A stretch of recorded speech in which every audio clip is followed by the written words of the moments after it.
ہمارے بزرگ تھے ساتھی فوت ہو گئے، تو ان کا بیٹا پی آئی اے میں کیپٹن تھا، جہاز اڑاتا تھا.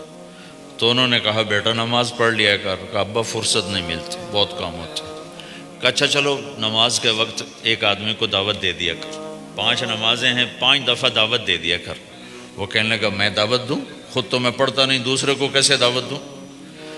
کہا بیٹا ایک تو میری مان لے، نماز کا انکار کیا ہے تو یہ تو مان لے کہ چلو کسی کو کہہ دیا کر کہ بھائی نماز پڑھا کرو.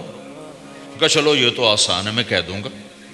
تو اس نے اپنے ابا کی بات مان لی، ہر نماز پہ 1-2 کو کہہ دیتا بھائی نماز پڑھا کرو. اس کے والد فوج میں جرنیل تھے، یہ کیپٹن تھا، دونوں کی ملاقات نہیں ہوئی. 6 مہینے بعد باپ بیٹا کی ملاقات ہوئی تو دیکھا تو کپتان صاحب کی داڑھی بھی اور ماتھے پہ محراب بھی. انہوں نے کہا بیٹا یہ کیا ہوا؟ کہا آپ نے مجھے پھنسا دیا.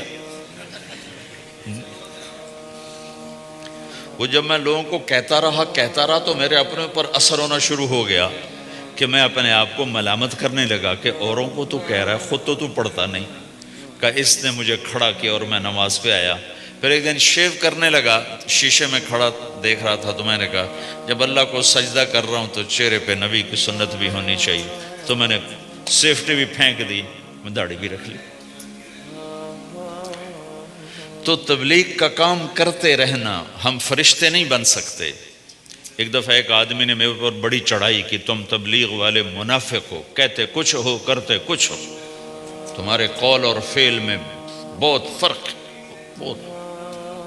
جب ان کا غصہ اتر گیا تو میں نے ان سے کہا بھائی 100 نمبر تو اللہ نے بھی نہیں مانگے، آپ کیوں مانگتے ہو؟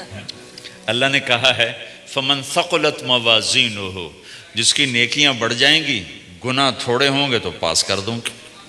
تو 100 نمبر تو اللہ نے بھی نہیں کہا کہ ایک گناہ تیرے کھاتے میں نہیں ہونا چاہیے.